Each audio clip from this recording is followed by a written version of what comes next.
اول اغنيه سمعتها في البوم تامر عاشور اسف. آسف يا سنيني ضيعتك مني. وده تحليل مبدئي جدا للاغنيه. الاغنيه دي وجعت ناس كتير قوي، بس يا ترى بسبب الكلمات ولا اللحن ولا في سر في المزيكا خلاكم تحسوا بكم الوجع ده؟ آسف يا امبارح على إني استعجلت رحيلك وما كنتش عارف قيمتك ولا شايف قدام. فضلت يا بكرة بتندهني وخلتني أجيلك ومزغلل عيني بمستقبل رسمه بأوهام. خلونا نبدأ كده بالكلام. أول حاجة، أحمد المالكي عمل حاجة ذكية جدا. هو ما كلمش نفسه أو ما كلمش شخص عن الندم المتأخر اللي جاله، لا هو كان بيواجه الزمن، يعني بيكلم الزمن نفسه. فهنلاقي كلمات زي آسف يا امبارح، اللي فضلت يا بكرة بتندهلي، آسف يا سنيني. ففكرة الكلام مبنية على إن هو بيحاور أو بيعاتب او ندمان وبيكلم، مش لاقي حد يكلمه اصلا غير الزمن، هو بيكلمه على اللي حصل. فكرة انك تحول الماضي وبكرة لشخصيات انت بتخاطبهم جوه الاغنية دي حاجة عبقرية جدا في الكلام. كمان كانوا بيقولوا لنا ان التضاد يبرز المعنى ويوضحه، ففي كمية تضاد جوه الأغنية حلوة قوي ومعبرة جدا. يعني على سبيل المثال هتلاقي امبارح بكرة، اهلا وسلام، بايع شاري، مكان وضياع. في تضاد حلوة قوي جوه كلمات الاغنية. وحلوة قوي بديت البايع على ناس شاريني، دي 6 كلمات بيوضحوا لك معاناة الانسان مع العلاقات الوهم اللي بيجري وراها وبيضيع الناس الحقيقيين اللي موجودين في حياته. الاغنية برضو فيها اكتر حاجة بحبها وهو بناء درامي للاغنية. الاغنية بتبتدي بلوم للنفس،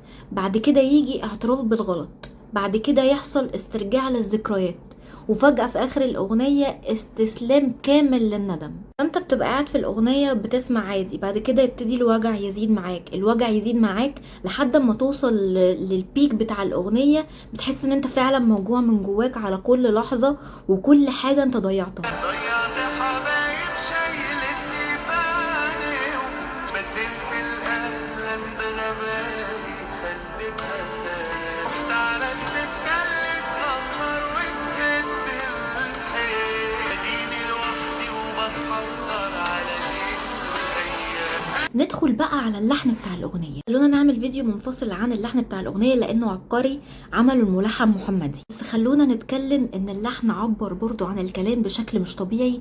اشتغلوا مع بعض علشان يحسسوك بكل مرحلة من الأغنية. يعني مثلا في الأول هتلاقي اللحن هادي جدا لحد ما تيجي البريدج اللي بين الكوبليه وبين السينيو علشان تيجي حتة بتاعت آسف يا سنيني، ودي بتكون البيك اللي بيوصل فيها المستمع لقمة الوجع. على قد ما الأغنية تبان إن هي سهلة في الغنى، إلا إنها بجد فيها شوية قفزات كده فعلا صعبة في الغنى. تامر عاشور متميز قوي في الحتة دي، يخليك الأول تحس إن هو بيتكلم، فجأة يزود في العيار شوية، فجأة يدخلك في جو بجد طربي. محمدي فعلا عمل معاه كده حاجة خليته يطلع كل ما عنده في الحتة بتاعت السينيو. برضو خلينا اقول ان هو مش بيستعرض قدرات صوت تامر عاشور على قد ما هو بيوضح الاماكن اللي تامر عاشور فيها قد ايه بيوصل لك احساس الوجع. تامر عاشور اللي من زمان مبكينا بجد في الاغنية دي قادر ان هو يدوس على قلبنا. اللحن ساعده جدا. آسف يا سنيني ضيعتك مني، بديت البايع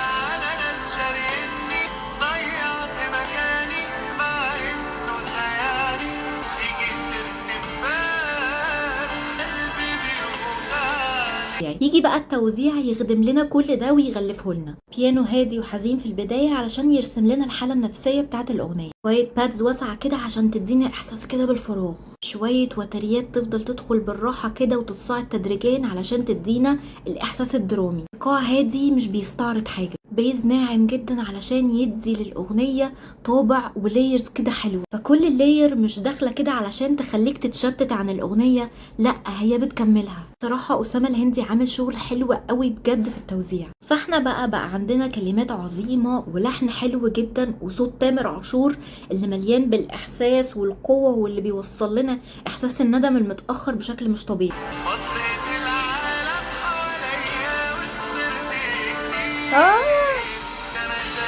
شفت التمييز؟ مش عارف. طبعا كل ده بيجي تامر عاشور ويدخل بكل قوته واحساسه وحزنه والشجن اللي في صوته علشان يدينا تحفة فنية بجد تتسمع لسنين قدام. كمان الاغنية دي فيها حاجة لازم هتأثر فينا كلنا، احنا مفيش شخص فينا مندمش على لحظات معينة في حياته، فهي بتتكلم عن الندم، عن ندم على حاجات كتيرة في الماضي، الندم على ناس ضيعناهم. انت جبت فكرة الندم المتأخر دي وعملت عليها اغنية، كلمات ولحن وغنى وتوزيع، كل حاجة بجد فيه بتلمس اي بني ادم بيسمعه. وكان حظي حلو ان دي اول اغنية سمعتها في الالبوم.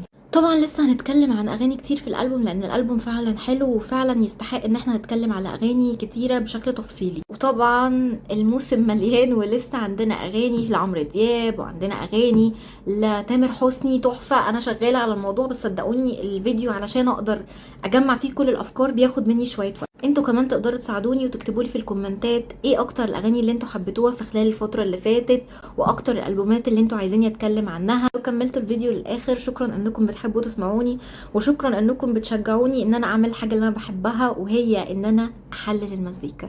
باي.